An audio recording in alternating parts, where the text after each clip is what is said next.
തനിക്ക് ചായ കിട്ടിയല്ലേ? എനിക്ക് നേരം വെളുത്തിട്ട് പച്ച വെള്ളം കിട്ടിയിട്ടില്ല. എങ്ങനെ തരും? അത്രയ്ക്ക് ഗംഭീരമായിരുന്നല്ലോ ഇന്നലത്തെ പ്രകടനം. ബോധം ഇല്ലാണ്ട് എന്തെങ്കിലും ബുദ്ധിമോശം കാണിച്ച ബുദ്ധിയുള്ളവര് ബോധത്തോടെ പറഞ്ഞ് മനസ്സിലാക്കി തരണ്ടേ? അതല്ലേ ബോധക്കേടുള്ളവരുടെ ലക്ഷണം. എങ്ങനെ മനസ്സിലായില്ലേ? മനസ്സിലാക്കണ്ട. നിന്റെ ബോധക്കേട് ഇപ്പോഴും മാറിയിട്ടില്ല. എന്റെ ബോധം തെളിയിക്കണ്ട. മനസ്സിലായ? രാവിലെ വീണ്ടും തുടങ്ങിയോ? വിഷമിക്കണ്ട തങ്കക്കുട്ട, ഇതേപോലുള്ള ചെറിയ പ്രശ്നങ്ങൾ എല്ലായിടത്തും ഉണ്ടാവും. ഇവരുമായിട്ട് കമ്പനി കൂടുന്നത് ജയശ്രീക്ക് ഇഷ്ടമാവാൻ വഴിയില്ല. തങ്കക്കുട്ട, തന്റെ ജോലി എന്തു ആയിക്കോട്ടെ, ഈ വീട്ടിലെ സംബന്ധക്കാരനായി വന്ന സ്ഥിതിക്ക് അല്പം കൂടെ മാന്യമായിട്ട് പെരുമാറാതെ. വിവരവും വിദ്യാഭ്യാസവും നിനക്ക് രണ്ടുപേർക്കും ഇല്ല എന്ന് കരുതി വിദ്യാഭ്യാസമുള്ള എന്റെ കാര്യം കണക്കിലെടുക്കണ്ടേ? ഉത്തമ നമ്മളോട് ഒന്നിച്ച് വന്നവരാണ്, ഒരുമിച്ച് നിൽക്കേണ്ടവരാണ്. പുറകിന്ന് മാന്തരുത്. ഒരുമിച്ച് വന്നെന്ന് കരുതി നമ്മൾ ഒരുപോലെയാണെന്ന് കരുതരുത്. എന്റെ ഒരു സെറ്റപ്പേ വേറെ. നീ ആര്? സദ്ദാം ഹുസൈന്റെ മച്ചമ്പി അതോ ടാറ്റാബില്ലയുടെ കൊച്ചുവനോ? ഇവരാരുമല്ല, തലക്കുളത്തെ വേലുത്തമ്പിയുടെ തലമുറയിലെ അവസാനത്തെ കണ്ണിയാണ് ഞാൻ. അല്ല, നിങ്ങളെപ്പോലെ ചാണകക്കുടിയിലും ഊട്ടുവരയിലും ജനിച്ചു വീണവനല്ല. ശ്രീകുട്ടി, ഞാൻ ഓട്ടോമൊബൈൽ സ്പെയർ പാർട്സ് വർക്ക്ഷോപ്പിലോട്ട് പോയിട്ട് വരാം. ഇത്തിരി എരിവും പുളിയും കൂടുതലാ. ഇത്തിരി പരാമറും ഫോളിഡോളും കലക്കി സ്പ്രേ ചെയ്താൽ ഇവന് അടങ്ങും. ഒരു ചമ്മന്തി പരുവത്തിലാക്കണം.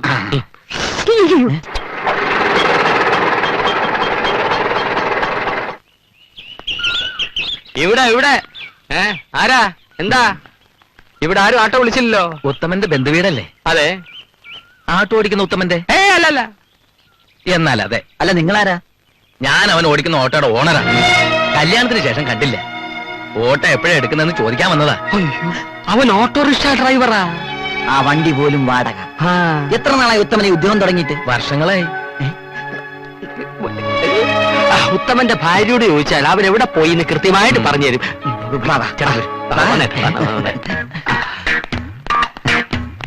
നിൽക്കുന്നതാണ് അവന്റെ ഭാര്യ.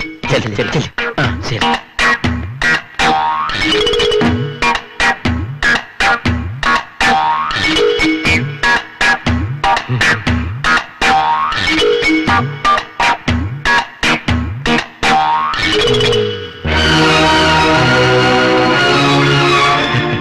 ഇന്നവന്റെ സ്പെയർ പാർട്ട് ഷാപ്പ് പൂട്ടും, ഇല്ലെങ്കിൽ പൂട്ടിക്കും.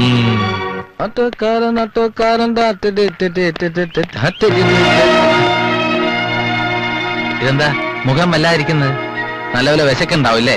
എനിക്കും വിശക്കുണ്ട്. ചോറെടുക്ക. സ്പെയർ പാർട്ട് ഷോപ്പിൽ നിന്നാണോ വരുന്നത്? എന്തിനാ സ്പെയർ പാർട്ട് ഷോപ്പിൽ പോണേ? തൽക്കാലം ഓട്ടോയ്ക്ക് പ്രോബ്ലം ഒന്നും ഇല്ലല്ലോ. അല്ല, ഈ ഓട്ടോകൾക്ക് തകരാറൊന്നും ഇല്ലെങ്കിൽ ആൾക്കാർ സ്പെയർ പാർട്ട് ഷോപ്പിൽ പോകേണ്ട കാര്യമില്ലെന്ന് പറയായിരുന്നു. ഷോപ്പ് പൂട്ടിയിട്ടാണോ വന്നത്? അല്ല, അത് രണ്ടു ചെറുപ്പക്കാരവിടെ ഉണ്ട്. ഞാനില്ലെങ്കിലും പ്രശ്നമില്ല. എന്റെ മുഖത്ത് നോക്കി വീണ്ടും വീണ്ടും ഇതിനെ കള്ളം പറയാൻ നിങ്ങൾക്ക് എങ്ങനെ കഴിയുന്നു? ശ്രീകുട്ടി, വേണ്ട, എന്നെ എങ്ങനെ വിളിക്കണ്ട. ഈ സ്നേഹമുള്ള വെളിയിൽ കാണും എന്തെങ്കിലും ഒരു കള്ളത്തരം. അച്ഛനും കൂടെ അറിഞ്ഞോണ്ടാ ഇത് ചെയ്തെന്ന് എനിക്കറിയാം. അമ്മ എന്താ ഞങ്ങളോട് ഇങ്ങനെ? ഞങ്ങൾ സത്യത്തിൽ നിങ്ങളുടെ മക്കളല്ലേ? ഉത്തമനിപ്പോ ഉത്തരം മുട്ടും. ഞാൻ എന്ത് വെട്ടിയാ? വലിയ ഇന്റർവ്യൂ ഒക്കെ നടത്തി ഭർത്താവിനെ സെലക്ട് ചെയ്തതാ. ചതിക്ക് വരുന്ന എല്ലാരും കൂടെ എന്നെ. നിന്നെ മാത്രോ? അപ്പൊ ഞങ്ങളുടെ കാര്യോ?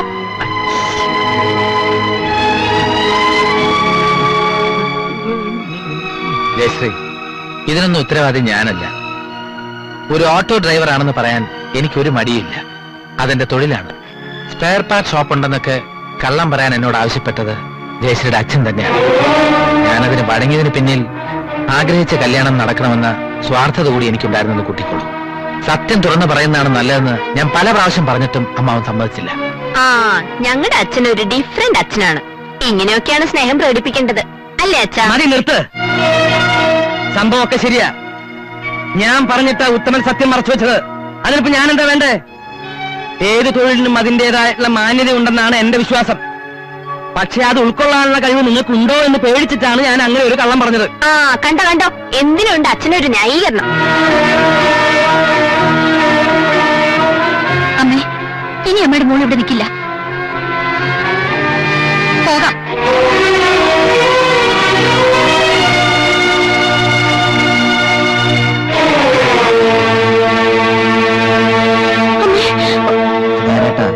കണക്കുകൂട്ടലുകളൊക്കെ തെറ്റി. അവിയല് വെച്ചത് സാമ്പാറായി പോയി. ഓട്ടെ, അടുത്ത പ്രാവശ്യം ശ്രമിക്കാം അല്ലേ?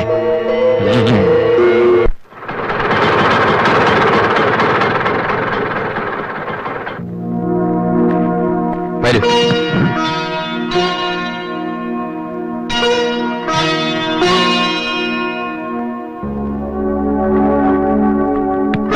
കേട്ടപ്പോ ഞാൻ കരുതി നീ ഭാര്യ വീട്ടി താമസമായെന്ന്. എന്താ കുട്ടി നിന്നത്? ഇനി ആരതി കുഴിയണോ? ജയശ്രീ വരൂ.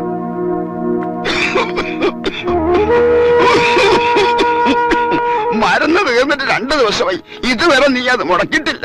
മറന്നിട്ടില്ല അച്ഛാ, വാങ്ങാം. മോൾ അവിടെ നിന്നേ. പറയണോണ്ട് വിഷമം തോന്നരുത്. മൂത്തവളെ അയച്ചതിലും അച്ഛന്റെ ഓപ്പറേഷൻ നടത്തിയിലും ഒക്കെ അവൻ ഒരുപാട് കടമുണ്ട്. എന്താ ഭാഗ്യം ഇത്, സമയവും സന്ദർഭവും ഒന്നും നോക്കണ്ട്. ഇനി എന്തിനാ അവളെ മറച്ചിട്ട്? ഇവിടുത്തെ കാര്യങ്ങളൊക്കെ അവള് പറയണ്ടേ? അമ്മ പറഞ്ഞോളൂ.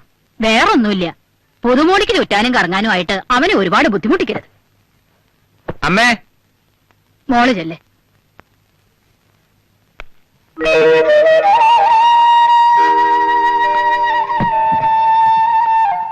എന്നോടുള്ള ദേഷ്യം കൂടിക്കാണുല്ലേ?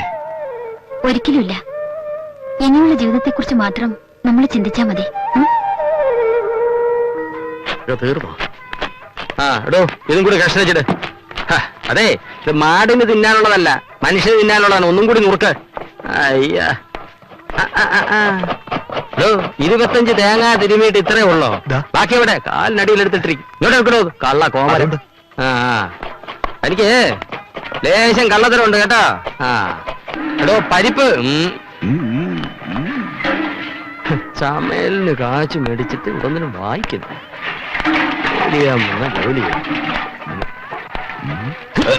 ഇത് മുഴുവൻ വായിച്ചിട്ട് താൻ പുതിയ നോവൽ എഴുതാൻ പോവാ?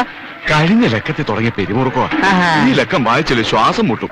താൻ കഴിഞ്ഞ പാചകത്തിനെ എനിക്കൊരു ശ്വാസം മുട്ടലും പിരിമുറുക്കും ആയിരുന്നു. ഈ പോക്ക് പോവാണെങ്കിലേ അവസാനം താൻ പട്ടിണി കിടന്ന് പിരിമുറി ചത്തുപോകും.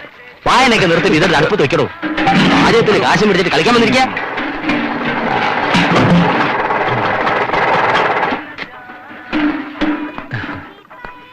ആഹാ, കണ്ടിട്ട് കുറെ നാളായല്ലോ. ഇരിക്കും. പിന്നെ എന്തൊക്കെയുണ്ടായിരുന്നു വിശേഷങ്ങൾ ആ കസരയുടെ? സുധാരേട്ടനെയും തങ്കക്കുട്ടിന്റെയും വിശേഷങ്ങള് ഞാൻ അന്വേഷിച്ചറിയാറുണ്ട്. തങ്കക്കുട്ടൻ നിങ്ങളുടെ വീട്ടിനടുത്ത് താമസം മാറിയില്ലേ? അവനീ മങ്കുറിനി അടിച്ചാണല്ലോ രാത്രി. മങ്കുറിനിയോ? തണ്ണി. പ്രഭയ്ക്ക് ഒറ്റയ്ക്ക് താമസിക്കാൻ ഒരു പേടി. അവരുടെ പരിസരം അത്ര ശരിയല്ല. അതുകൊണ്ട് എന്റെ വീടിനടുത്ത് ഞാൻ ഒരെണ്ണം സെറ്റപ്പ് ചെയ്തു. അതേതായാലും നന്നായി. ഓട്ടത്തിനിടയ്ക്ക് ഞാൻ വന്നത് ഒരു പ്രധാന കാര്യം ചർച്ച ചെയ്യാനാണ്. എന്താ, ജയശ്രീ പിണങ്ങി പോയോ? അതല്ല, പിന്നെ നമുക്ക് പുറത്തേക്ക് ഇറങ്ങാം, അല്പം വിശദമായിട്ട് സംസാരിക്കാം. അയ്യോ, എനിക്ക് ഇവിടെ ഇത്തിരി പണി കൂടി ഉണ്ടല്ലോ. ഞാൻ കൂടെ സഹായിക്കാം. വേണ്ട കൃഷ്ണ. ഓ, ആ പപ്പടം ഒന്ന് കാച്ചി വെച്ചേക്ക്. ഞാൻ പുറത്തു പോയിട്ട് ഇപ്പൊ വരാം. ചായ ചോദിച്ചിട്ട് എത്ര നേരമായി? ചായ. എടോ നായരെ, ആ മുനിസിപ്പാലിറ്റി ഇതുവഴി എങ്ങനെ പോകണുണ്ടോ? ആര്, തങ്കക്കൂട്ടനോ? ആ കട്ടം തന്നെ. ഇന്നലെ വൈകുന്നേരം ഇതുവഴി ഒഴുകി പോകുന്ന കണ്ടു. ഇന്നതുവരെ കണ്ടില്ല. എന്താ കാര്യം? 5000 രൂപ കടം വാങ്ങിച്ച് മാസം 3 ആയി. ഇപ്പൊ മുതലുമില്ല, പലിശയില്ല. 2 മാസത്തെ പറ്റി ഇവിടെ തരാനുണ്ട്. ഏതായാലും താൻ എനിക്കൊരു ചായ ഇട്. ഇരിക്കേട്ടാ. 1000 പാദസോരങ്ങൾ കിരുങ്ങി അമ്പലപ്പുഴ.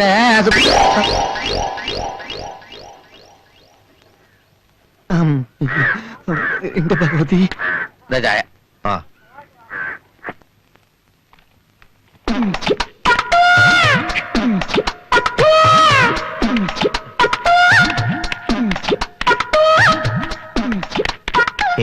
ഇത് അവൻ തന്നെയാണല്ലോ തങ്കക്കൂട്ടൻ. ആ സുനി പുറകിലുണ്ടല്ലോ.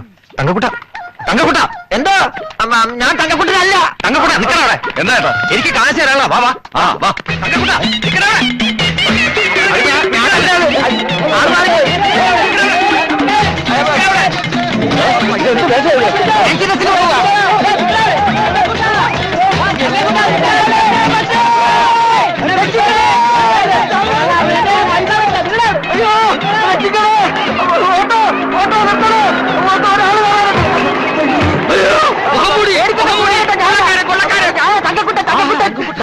ഞാൻ കുറച്ച് കാശ് കൊടുക്കാണ്ട് അവർ ഗ്യാങ്ങായിട്ട് തല്ലാൻ അടിച്ചിടുന്നു. എന്നെ രക്ഷിക്കണം പ്ലീസ്.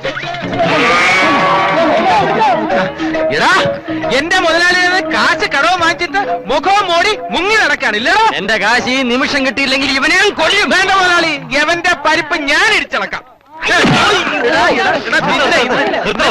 ഈടിച്ചവന്റെ ഷേപ്പ് മാറ്റും. നിങ്ങളെ നീ കാശ് വാങ്ങിച്ചിട്ടുണ്ടോ? എന്റെ കയ്യിൽ നിന്ന് 5000 രൂപ വാങ്ങിച്ചപ്പോൾ തിരിച്ചു തന്നില്ല. തന്റെ 5000 രൂപ വാങ്ങിച്ചുള്ളൂ. എന്റെ രൂപ 50000 വാങ്ങിച്ചത്. 1 വർഷമായി ഇതുവരെ തന്നിട്ടില്ല. പലിശയും ചേർത്ത് 1 ലക്ഷം രൂപയായി.